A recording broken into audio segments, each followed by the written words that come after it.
ठीक है, मन की तरंग मार लो बस हो गई भजन, और आदत थोड़ी संभाल लो बस हो गई भजन। तो बात कहाँ चल रही थी, कोई भक्त हमको ध्यान दिलाएं कि कथा कहाँ पर थी। कथा हम भूल जाते हैं बीच बीच में, हमारी आदत थोड़ी खराब है। बताइए कथा कहाँ चल रही थी। शंकर जी के आनंद की बात हो रही थी, मुख की बात हो रही थी। 4 मुख की चर्चा हो चुकी है, 5वां मुख, ठीक है। तो कोई बताए कि 4 मुख कौन कौन है, जरा बताइए। अभी मत बताइए, लास्ट में बताइए। देखिए अगर आप लोग ध्यान से नहीं सुनेंगे तो नंबर तो कम मिलेगा, ये तो जान ही लीजिए, लेकिन कृपा भी नहीं मिलेगी परमात्मा, ठीक है। इसलिए ध्यान से सुनिए। नंबर 5, परमात्मा का 5वां मुख क्या है, ध्यान दीजिएगा। हमारे भोलेनाथ का जो 5वां और आखिरी मुख है, उससे परमात्मा क्या करते हैं, हमेशा और हमेशा, हमेशा और हमेशा बस एक काम करते हैं, क्या, मौन रहते हैं। उस मुख को हमेशा क्या करते हैं, मौन रखते हैं। अच्छा, इस मौन का क्या कारण हो सकता है, मौन का क्या अर्थ हो सकता है कि बाबा अपने मुख से मौन रहते हैं। मौन माने क्या होता है, मौन माने चुप रहना, लेकिन एक विलक्षण अर्थ मैं आपको बताऊं, सब लोग जानते हैं, बस खाली याद दिलाऊंगा, बताऊंगा क्या, बस याद दिला रहा हूं, आप लोग जानते हैं। मौन का सबसे बढ़िया अर्थ क्या होता है, पहचान क्या होता है, मौनम, अब सबको याद आ गया हो, मौनम स्वीकार लक्षणम, बस मैं याद दिला रहा हूं, बस याद आ जाएगा आप लोगों को। बाबा हमारे 5वें मुख से सबको स्वीकार करते हैं, सब। संसार में कोई ऐसा नहीं है कि जिसको हमारा भोला ये स्वीकार नहीं करता।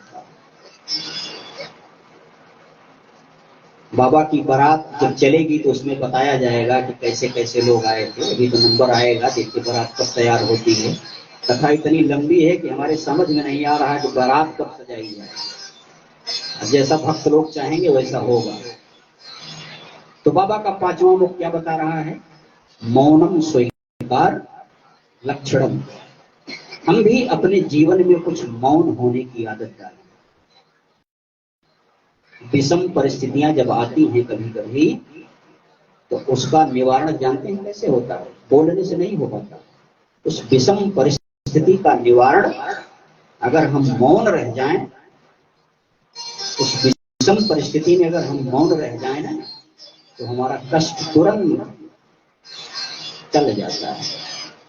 कभी कभी आप लोगों के जीवन में अनुभव होता होगा कि इस समय अगर हम बोले न होते तो शायद ये समस्या हमारे जीवन में न आई हो।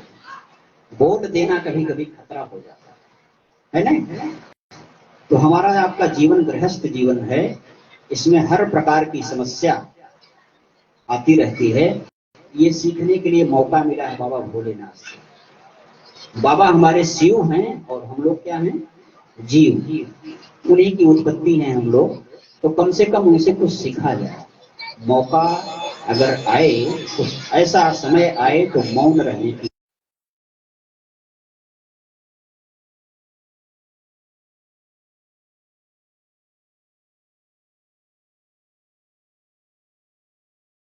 पांचों मुख के बारे में चर्चा किया गया।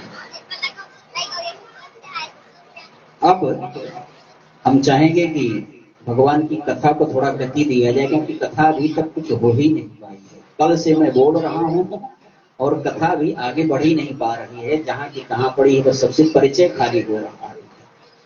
कल प्रणाम होता रह गया और आज बाबा के बारे में जानना लोगों ने प्रारंभ किया कि बाबा 5 मुख वाले हैं, तो 5 मुख का क्या मतलब होता है जान लिया जाए। अब कोई भक्त हमको बता दे कि वो 5 मुख कौन कौन हैं।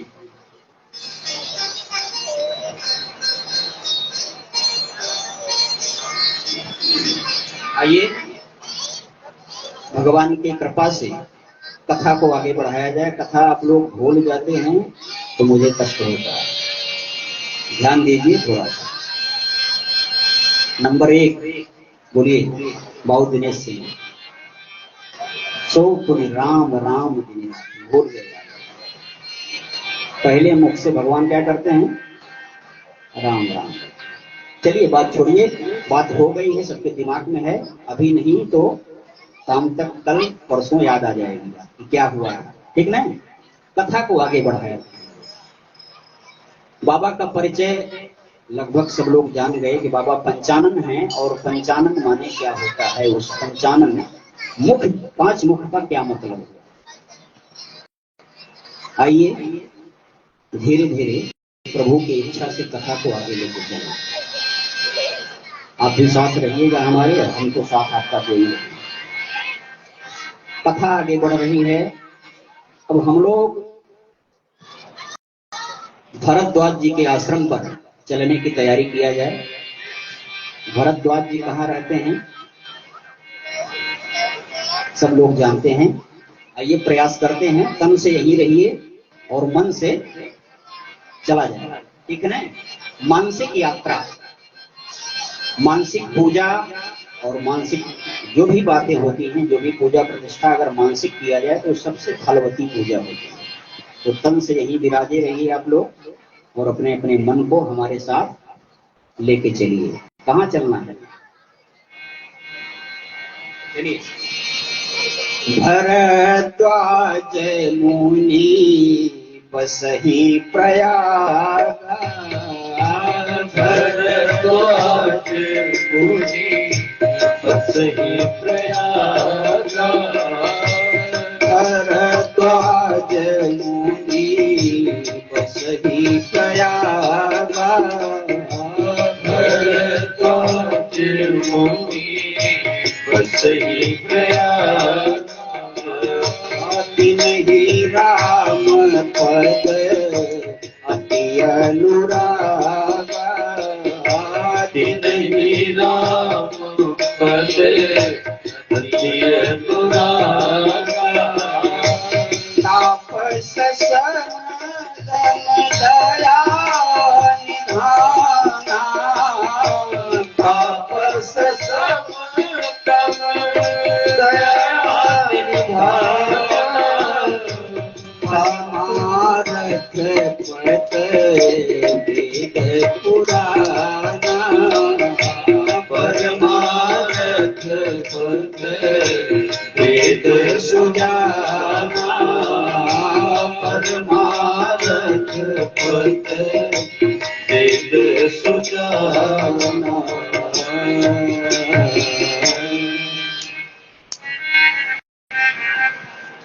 भरद्वाज मुनि बसहि, कहाँ बसते हैं? प्रयागराज में। आप लोग जानते हैं कि माघ के महीने में जब सूर्य नारायण गति करते हुए मकर राशि पर पहुंचते हैं, तब जाकर के क्या होता है? कुंभ लगता है। माघ मकर रवि गति जब होई, तो तीर्थपति आए सब कोई, ठीक है? माघ के महीने में सूर्य नारायण गति करते हुए जब मकर राशि पर आ जाते हैं तो कुंभ का पर्व लगता है, ठीक है? बात यहीं से शुरू करनी। तो वहां पर बसता कौन है? हमेशा हमेशा वास किसका होता है प्रयागराज में? भरद्वाज मुनि बसहि प्रयागराज। विचार कभी आप लोगों ने किया होगा कि भरद्वाज माने क्या होता है? मैं इसलिए एक एक शब्दों पर आपका ध्यान चाह रहा हूं कि ऐसे तो गा करके कथा बहुत आप लोगों ने सुनी होगी, लेकिन एक एक बातों पर ध्यान दिया जाए थोड़ा थोड़ा करके। बाकी जब आप चाहेंगे तो हम जल्दी जल्दी आधे घंटे में पूरे मानस की कथा आपको सुना देंगे। आधे घंटे लगेगा, पूरी मानस की कथा सुना दूंगा, लेकिन ध्यान दे दिया जाए जिससे हमारा और आपका दोनों का कल्याण हो। भरद्वाज का अर्थ ध्यान दीजिएगा, है ना? इनकी एक और विशेषता है, बता दूंगा। कि भर ही निरंतर, ठीक है। भरद्वाज माने होता है जो भगवान की कथा सुनने के लिए, अज माने जानते हैं क्या होता है? अज माने बकरी, बकरी जिसको कहते हैं, बकरा। बकरी के कान कैसे होते हैं? बहुत बड़े बड़े होते हैं। भरद्वाज अज, इसको कैसा बना लीजिए? अज के कान की तरह इसको बना लीजिए, उसी का नाम होता है भरद्वाज। ये दोनों जो है अज की तरह हो जाए, अगर हमारा अज का कान जैसे होता है वैसे ये हो जाए अगर, तो हम क्या हो जाएंगे? भरद्वाज हो जाएंगे। लेकिन खाली कान बड़ा होने से नहीं होंगे। भर ही निरंतर हो इन पूरे, इसमें जितनी कथा सुनी जाए, यही नहीं कहीं भी सुनी जाए, यहां सुनी जाए, कहीं और सुनी जाए, प्रयागराज में सुनी जाए, ये कान कभी छोटा न पड़े। कभी कभी लोग कहते हैं अरे यार कान पक गया, मतलब क्या हुआ? कान छोटा पड़ गया हमारा। और जब कान छोटा पड़ता है तो हम लोग भरद्वाज नहीं बन सकते। और यूं ही कहा जा सकता है कि जहां भरद्वाज जी होते हैं वहीं प्रयागराज होता है। एक अर्थ में ये भी जान लीजिए, गोस्वामी दास जी ने कहा है कि ये भी, ये जो जगह है ना, ये पंडाल आजकल यह भी क्या है? प्रयागराज, चलता फिरता प्रयागराज।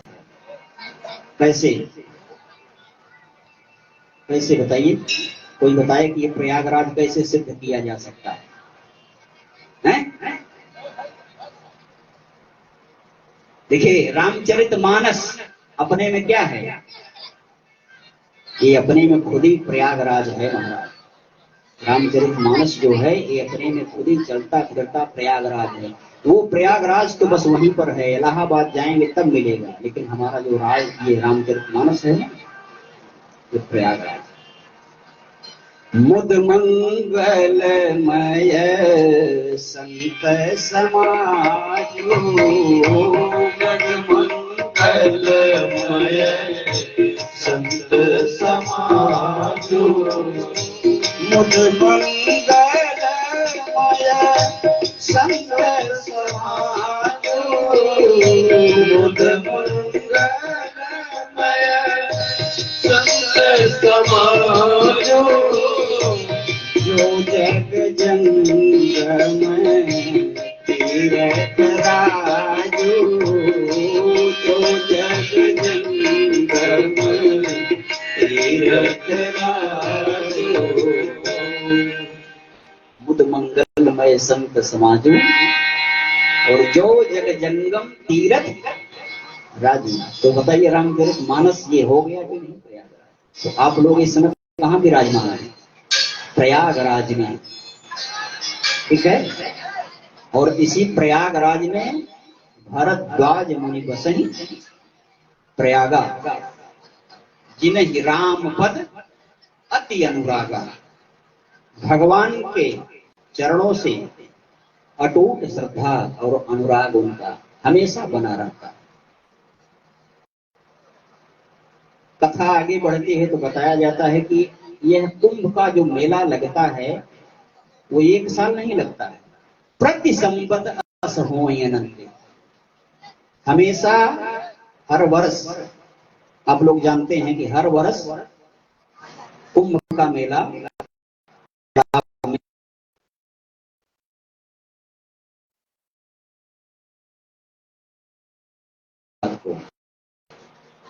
प्रति संबत अस होहि आनंदे, वहां पर यह आनंद की अनुभूति हर साल होती है। कौन सा आनंद? यूं कह लीजिए जाए थोड़े में कि पूरे धरती के संत, पूरे धरती के संत उस समय प्रयागराज में विराजमान हो जाते हैं। जब कुंभ का पर्व लगता है तो विश्व के पूरे ब्रह्मांड के संत आकर के प्रयागराज में बसते हैं और भगवान की इच्छा से स्नान ध्यान पूजा पाठ जप तप भक्ति ज्ञान निरूपण समाधि ये सब होता क्या है, इसके बारे में खूब गहनता से गहन चर्चा महात्मा लोग आपस में ही मिल करके महात्मा लोग आपस में ही मिल करके चर्चा करते हैं कि भक्ति क्या होता है, ज्ञान क्या होता है, इसका परिणाम क्या होता है। अच्छा, ज्ञान किसे कहते हैं? पूछ लिया जाए कि ज्ञान किसे कहते हैं। चौपाई 10-20 को याद कर लिया जाए हैं कि यहां बैठ करके 2 घंटा बोल दिया जाए, ज्ञानी हो गए क्या? ज्ञान की परिभाषा बाबा गोस्वामी दास जी ने बताया है। ज्ञान की ये परिभाषा नहीं होती है कि 2 घंटा कथा बोल दीजिए या 10 को श्लोक याद कर लीजिए या 10 को चौपाई याद कर लीजिए, इसे ज्ञानी नहीं कहेंगे। इसको जानकार कह दिया जा सकता है कि भला रामचरित मानस के जानकार हैं, जानते हैं कुछ उसमें, बस इतना करना है, ज्ञानी नहीं हो सकता। ज्ञान की परिभाषा बाबा गोस्वामी दास जी ने बताया है, याद कर लीजिए।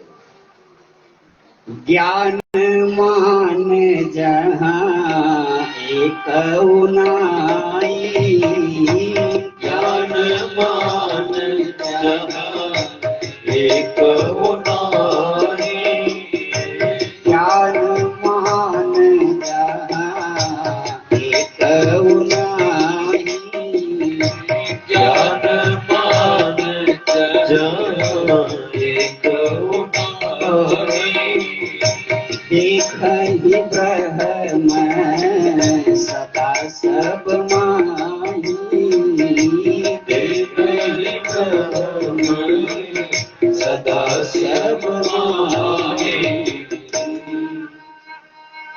इस गद्दी पर बैठ करके 3 घंटा 4 घंटा बोल तो दिया जाए, लेकिन इस बात का ये नहीं होना चाहिए। ठीक, कथा तो सुन लिए हम लोग 3 घंटा, लेकिन इसका अभिमान मत पालिएगा। करे हम राम कथा सुनते हैं, रोज राम कथा में जाते हैं, ठीक है ना, ये भी एक अभिमान ही होता है। अच्छा काम तो हम करते हैं, कई भाई बहन मंत्र ले लिए, अच्छा मंत्र तो ले लिए, अच्छा काम कर दिए, लेकिन रोज 2-4 लोगों से कहते हैं, अरे जानते हैं मंत्र लिया हूं, और जब से मंत्र लिया हूं जब तक महाराज नहा करके 10 माला नहीं जपता हूं तब तक पानी नहीं पीता। मंत्र तो ले लिए, बहुत बढ़िया काम किए, लेकिन जो ये बयां रोज कर देते हैं वो मंत्र सब चला जाता है गड्ढे में। ठीक है, अभिमान नहीं आना चाहिए, ज्ञान का मान नहीं होना चाहिए, घमंड नहीं आना चाहिए, उसी को ज्ञानवान कहते हैं। बात समझ में आ रही होगी। ज्ञानी होने का लक्षण यही है कि ज्ञान जिसको हो जाता है वो किसी बात का अभिमान नहीं करता है, और दूसरी बात क्या, सब में परस्पर कौन दिखता है उसको। कैसर एक कवि हुए थे, क्या भैया कि शायर थे। कैसर साहब एक शायर थे, उन्होंने एक शायरी कही थी, अगर आप कहें तो कह दें। कैसर ने बढ़िया बात कही थी कि किसको पत्थर मारूं कैसर, किसको पत्थर मारूं कैसर, शेष महल में हर एक चेहरा अपना लगता है। किसको पत्थर मारें कैसर, शेष महल में हर एक चेहरा अपना लगता है। शीशे का मकान हो, घुस जाइए, जिधर देखोगे उधर बस आप ही आप दिखोगे, है ना। कौन पराया है, कौन पराया हो सकता है। बस घुस के देखिए तो एक बार उस शीशे के मकान में एक बार घुस जाइए खाली, तो पराया दिखेगा नहीं। और संजोग देखिए, इस ग्राम का नाम है परानपुर।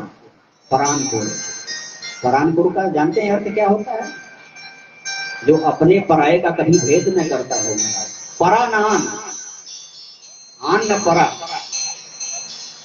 ये बाबा की स्थलीय महाराज, ये अपना पराया कभी देखते ही नहीं। यहाँ आकर के अगर ये बस गए हैं तो इस जगह की कुछ क्वालिटी जरूर होगी।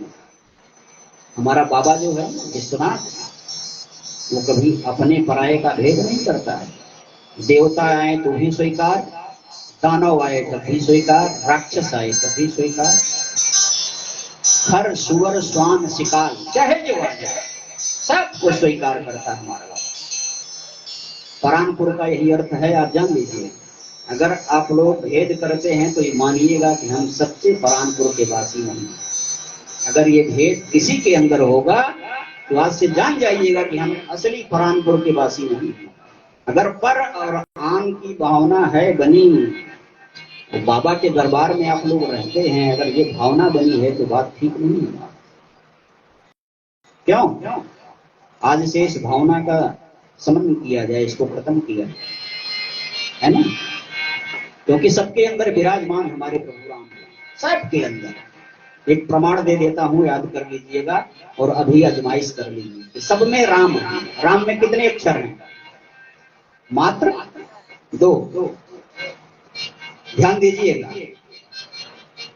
नाम के अक्षर चौगुण कर। अगर ये गणित करने पर 2 बचेगा तब तो मानिएगा कि आपके अंदर राम है। अगर 2 नहीं बचता है तो मान लीजिएगा कि राम नहीं सबके अंदर रहता है। ध्यान दीजिएगा, किसी के नाम को ले लीजिए, किसी के नाम के अक्षर को ले लीजिए, किसी के। हमारे शेषनाथ भैया बैठे हैं, उनके नाम को ले लीजिएगा। 4 अक्षर का इनका नाम है शेषनाथ। अब इन्हीं के नाम पर हम लोग गणित करते हैं। नाम के अक्षर चौगुण कर, उन्हीं 5 मिलाए के 2 गुण कीजिए, ठीक है? और 8 से भाग दिए पर शेष बचे, जो वहीं पर आपन चित्त कीजिए। ऐसा कर लीजिए तो शेष कितना बचेगा? मात्र 2 बचेगा। करके देख लीजिए। नाम के अक्षर चौगुण करिए।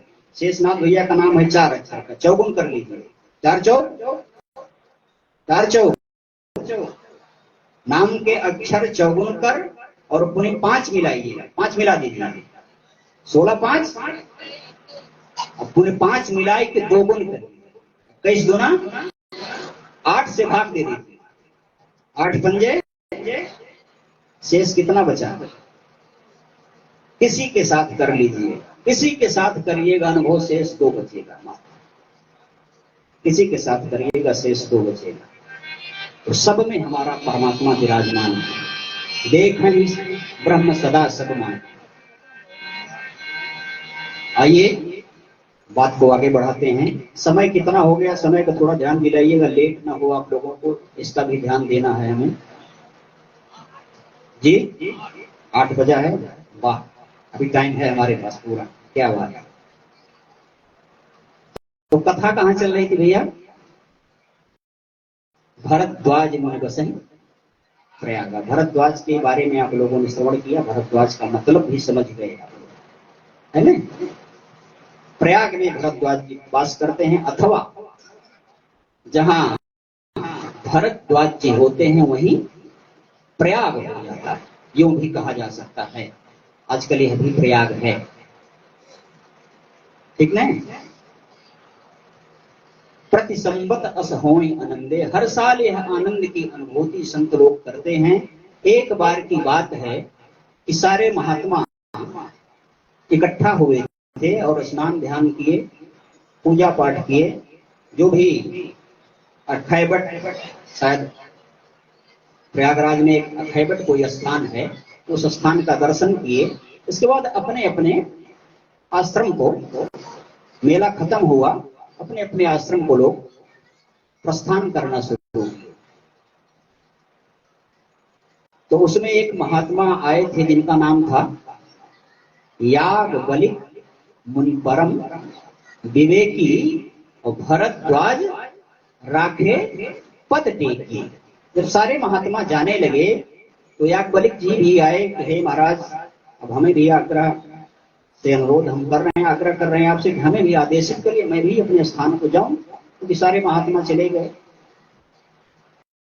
लेकिन भरद्वाज जी ने क्या कहा?